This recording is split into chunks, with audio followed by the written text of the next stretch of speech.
तो hi hello दोस्तों, कैसे हैं आप लोग। जैसा कि आज हम लोग पढ़ने वाले हैं सिंधु सभ्यता के लिपि के बारे में। इससे पहले हम लोग सिंधु सभ्यता के विस्तार को समझे थे। सिंधु सभ्यता का विस्तार कैसे कैसे हुआ था और किस किस देशों में किस किस जगह पे, ये सब हम लोग पिछले क्लास में कंप्लीट कर चुके थे।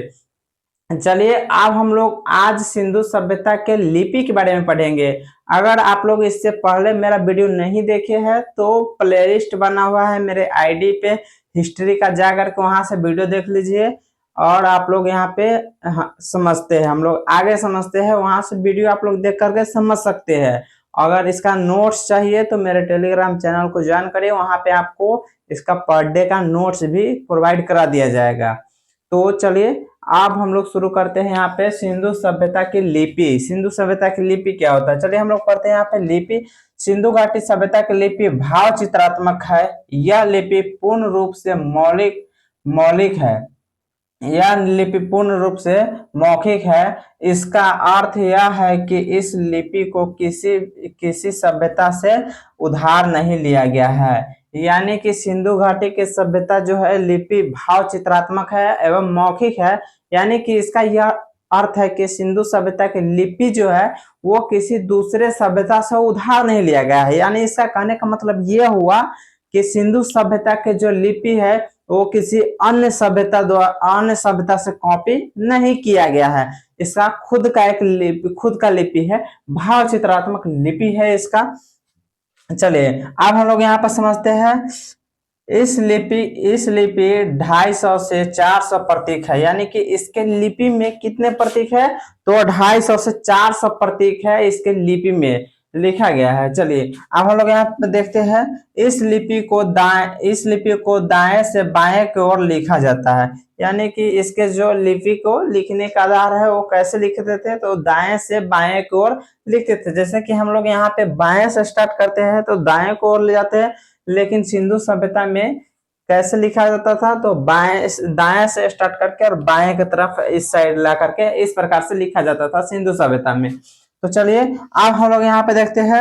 इस लिपि को अब तक पढ़ा नहीं जा सकता है, अर्थात अपठनीय है। यानी कि सिंधु सभ्यता का जो लिपि है वो लिखा तो गया है लेकिन हम लोग उसको पढ़ नहीं सकते हैं।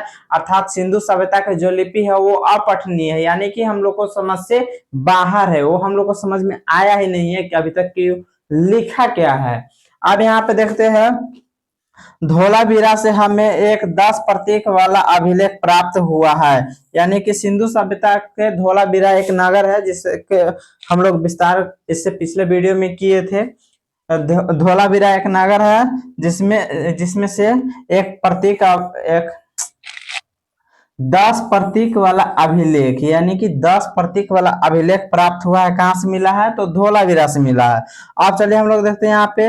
इस लिपि में सबसे ज्यादा प्रयोग किया गया प्रतीक मछली है। यानी कि सिंधु सभ्यता के जो लिपि है उसमें सबसे ज्यादा प्रयोग किया गया, जो उसका लिपि में सबसे ज्यादा प्रयोग किया गया इस साक्ष्य मिला, उसमें सबसे ज्यादा मछली देखने को मिलता है। मछली का प्रतीक जो है ना वो सबसे ज्यादा देखने को मिलता है, मछली का प्रतीक। अब हम लोग देखते हैं वस्त्र, यानी कि सिंधु सभ्यता के लोगों का वस्त्र किस प्रकार से था। तो सिंधु सभ्यता के निवासियों ऊनी एवं सूती दोनों प्रकार के वस्त्र धारण करते थे। यानी कि सिंधु सभ्यता के जो निवासी थे वह ऊनी एवं सूती दोनों प्रकार के वस्त्र धारण करते थे, यानी कि कपड़ा पोशाक पहनते थे। अब यहाँ पे है राजनीतिक व्यवस्था, यानी कि सिंधु सभ्यता में जो राजनीतिक व्यवस्था था वो किस प्रकार से था, जिसको हम लोग यहाँ पे समझते हैं। तो सिंधु सभ्यता के राजनीतिक व्यवस्था के संदर्भ में इतिहासकार एक मत नहीं है। यानी कि सिंधु सभ्यता के जो राजनीतिक है इसमें इतिहासकार एक मत नहीं है। यानी कि कोई और कुछ बोल रहा है, कोई और कुछ बोल, कोई कुछ बोला है, कोई कुछ बोल रहा है, यानी कि ये स्पष्ट रूप से नहीं है।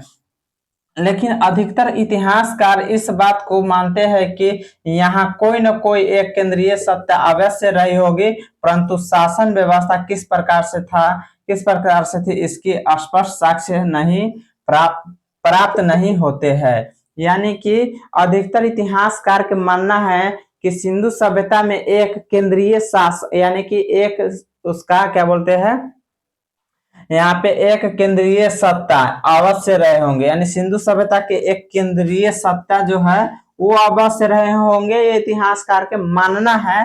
लेकिन इसकी स्पष्ट साक्ष्य हमें अभी तक प्राप्त नहीं हुए हैं। अब हम लोग यहाँ पे देखते हैं शासन व्यवस्था के संदर्भ में कुछ महत्वपूर्ण विद्वान का मत इस प्रकार है, यानी कि सिंधु सभ्यता के शासन व्यवस्था किस प्रकार से था, उसमें इतिहासकार का मत दिया गया है। तो हम लोग यहाँ पे देखते हैं इतिहासकार के सिद्धांत। यहाँ पे है डीडी कॉस्बी और पिगट ने पुरोहित वर्ग, यानी डीडी कॉस्बी और पिगट ने यहाँ पे बताया कि पुरोहित वर्ग यानी सिंधु सभ्यता के लोगों का जो प्रशासनिक व्यवस्था था वो पुरोहित वर्ग। अब यहाँ पे है एक है राम शरण शर्मा जिन्होंने बताया कि व्यापारी वर्ग, यानी कि इसकी राजनीतिक जो था वो व्यापारी वर्ग का था, और पिगट ने बताया पुरोहित वर्ग का था। यहाँ पे मैके ने बताया प्रतिनिधि शासक था, और हंटर ने बताया राजतंत्र था, यानी कि राजतंत्र था, प्रतिनिधि शासक था, और व्यापारी वर्ग था, पुरोहित वर्ग था। सभी इतिहासकारों ने अपना अपना मत दिए हैं इसके राजनीतिक व्यवस्था के बारे में। सभी लोग अपने अपने मत दिए हैं, यानी कि इतिहासकार के आपस में भी मतभेद है इस बात को लेकर के कि सब अलग अलग से अपना अपना मत देते चले गए हैं। तो चलिए हम लोग इसको फिलहाल में याद रखेंगे कौन क्या बोला है। तो डीडी कॉस्बी और पिगट ने बताया पुरोहित वर्ग है, यहाँ पे है राम शरण शर्मा ने बताया व्यापारी वर्ग है, मैके ने बताया प्रतिनिधित्व वर्ग है, और यहाँ पे हंटर ने बताया राजतंत्रात्मक, यानी कि राजतंत्रात्मक था, यानी सिंधु सभ्यता में राजाओं निवास करता था, यानी कि राजाओं का चलता था, राजाओं जो बोलते थे जैसे जिस प्रकार से होता था राजतंत्र में, जिस एक एरिया